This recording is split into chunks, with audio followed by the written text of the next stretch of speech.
What's up, everybody, and welcome to my Impact Wrestling review. A lot of things happen on the show tonight. Some very important developments, too, which I feel like is regarding to different shows right now, even though I know it's a lot of cross promotion going on right now in Impact, which is some really good stuff, too. So, I did like what I was seeing tonight. So, we do kick off the show, though, for Impact tonight with Chris Bay versus Juice Robinson.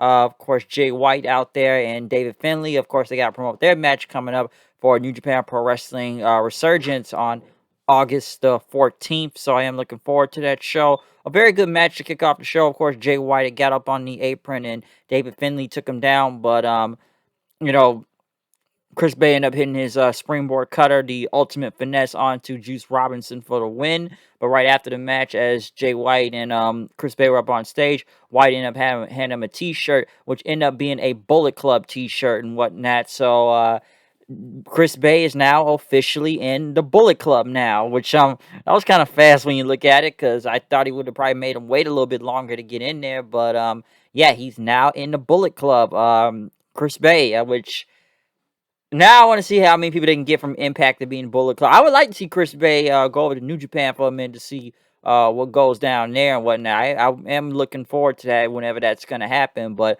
I think I said this before. I've never, I think this first time, but there's really never been a black member of Bullet Club until now with Chris Bay. Because I'm like, hey, have they ever really had anybody that was black in the group? And I can't really count anybody that was. So I think Chris Bay is the first one in there now. So like I said, that's something very interesting. I think it's pretty damn cool at the same time too. I like Chris Bay. So Chris Bay is officially in Bullet Club now, as Jay White gave him the T-shirt. Um, Next, Omega and the Good Brothers and Don Callis are being interviewed as they talk about this whole battle royale next week to see who's going to become the number one contender for the tag team titles. But next thing you know, Violent by Design showed up, basically invoking their rematch clause. Now, I said this on my AEW review, that, okay, why is the Dark Order getting a title shot all of a sudden, that, Violent by Design, which maybe that's my fault for not being patient and whatnot until, this week's Impact, but they said they want their rematch at Resurgence for those tag team titles, which already tells me that the Dark Order is not going to win next week anyway. So, Violent by Design still want their titles back, and they want their rematch and stuff, as Eric Young said. But next, Kiera Hogan and Tasha Steelz were being interviewed in the back. Basically, Kiera, we're back on the same page. We took some losses. Tasha, was failing to win the whole homecoming tournament. And, she's not also a good tag partner, look like this Steel. So, yeah, I do know what a good tag team partner looks like. Next, the lights went out as the Drama King himself, Matthew Revolt, I cannot say his name right, eight in English. I did watch the Homecoming show last Saturday, okay? And it was actually a really good show. I enjoyed it. But he is the Drama King and whatnot. His fans chanted, "You still suck." And he said, he wanted to share the spotlight of the Homecoming King and Queen, which Deonna Purrazzo, which, that was her tag partner and everything in that tournament, won the whole tournament. And as she came out, she had a spotlight also. Fans chanting, "No one likes you." Purrazzo said, "We can do this whole coronation thing all night if we have to." And as she started to go down her accolades, then Mickey James came out as Deonna said, "You're stealing my spotlight again." Mickey said, "Listen, I wanted to congratulate you, but we had a handshake deal. But here's the contract and whatnot to who you're gonna face." But Purrazzo says, "Listen, I want to know who my opponent is right now." As Mickey says, she's in the building right now. And who is her opponent that's going to be coming up for NWA Empower? Melina, NWA. Never seen Melina in an Impact ring before, but Melina came out. Of course, she can still do the splits and whatnot, even in those pants. So you must stand up and give a round of applause to that. And, you can say, "Baby, make that ass like clap." Take it to the floor, make that ass. Round of applause. You know how the song goes. "Baby, make that ass clap. Drop it to the floor." You know how to, like I said, y'all know how the song go. Waka Flocka. But yes, Melina doing the splits as Purrazzo signed the contract. She says, "We never met before, but now this match is official and whatnot." But Peraza said, she's done this in this company, and it was nice to meet Melina, and it's gonna be an honor to defeat her in Power. But Melina said, I've heard about you, and you won your knockouts title on your first try. And she says, I'm gonna be excited to do the same thing when I beat you for that title and whatnot. So we'll see how that goes. Taylor Wilde was being interviewed next. Basically, the reason why she was gone for a minute. She comes back and forth from Canada, and she was reported being a suspicious person, and they call themselves Calvin with a K, so that's why she beat up Caleb with a K last week, and now she wants a match against Tennille Dashwood. Sue Young and Kimberly had a promo, which Kimberly addressed her as mother and whatnot, talking about the soul that she requires. Sue Young had, I don't even know what she said, something about, I think she said bring more souls or something like that. We had a fatal four-way for the X Division title, a number one contender shot for the X Division title. Jake something, Sean Davari, Rohit Raju, and Trey Miguel. Trey Miguel with that Miles Morales gear is pretty cool, I will say that. But this was really good. Very good fatal four way. Jake something ended up getting the win, doing the with like a big I wouldn't say black hole slam. I think they said it was black hole slam. But he ended up hitting it onto was it Rohit and whatnot. But yeah, he hit up on Rohit for the win. So now he has a shot at the X Division title. Which I guess he'll get a match against Josh Alexander, so that will be really good. Rohit was pissed off backstage with Shira. Matt Cardona. It's Matt Cardona!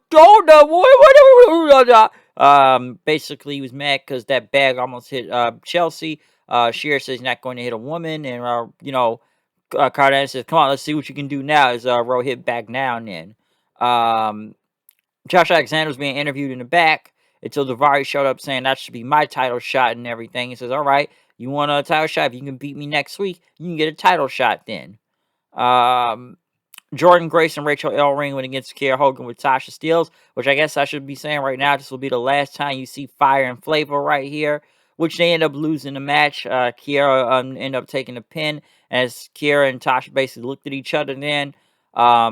This giant woman came in. I don't know who this is, but she goes by the name of Savannah Evans. Ended up taking Kiera Hogan out and basically hitting with a big Samoan drop as Tasha and her left. So I believe this may be the last time you see Kiera Hogan on this show. We already know she's gone, has left the company after these set of tapings and whatnot, but at least Fire and Flav, I guess, now had a breakup instead of just kind of having her randomly disappear and whatnot. So, yeah, Kiera Hogan, this was kind of last time you're going to see her twerking her way down the ring in an Impact ring. So, we'll see if she does it maybe in the WWE AEW one. So, we'll see what goes on with that.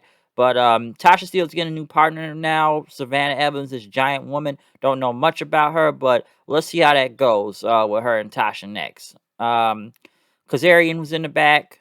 Talk about, why did he return to Impact after 7 years? And he talked about him, many people in this company right now that helped build this company, Impact TNA. But right now, I'm not here to talk about yesterday. I'm talking about right now. I'm talking about revenge. And, he knows about Sammy Callihan and Eddie Edwards, if they can even coexist tonight and everything. But they need to, get their shit together so we can rip out the Elite tonight. So Frankie Kazarian being here on Impact to go after the Elite, even though he got beat up on Wednesday by the Elite. But he wants to take him out now. Violent by Design, I guess we're going to discuss more about their title match. But next thing you know, I guess since Willie Mack and Rich Swann beat Violent by Design last week, now it's going to be a triple threat tag title match at Resurgence.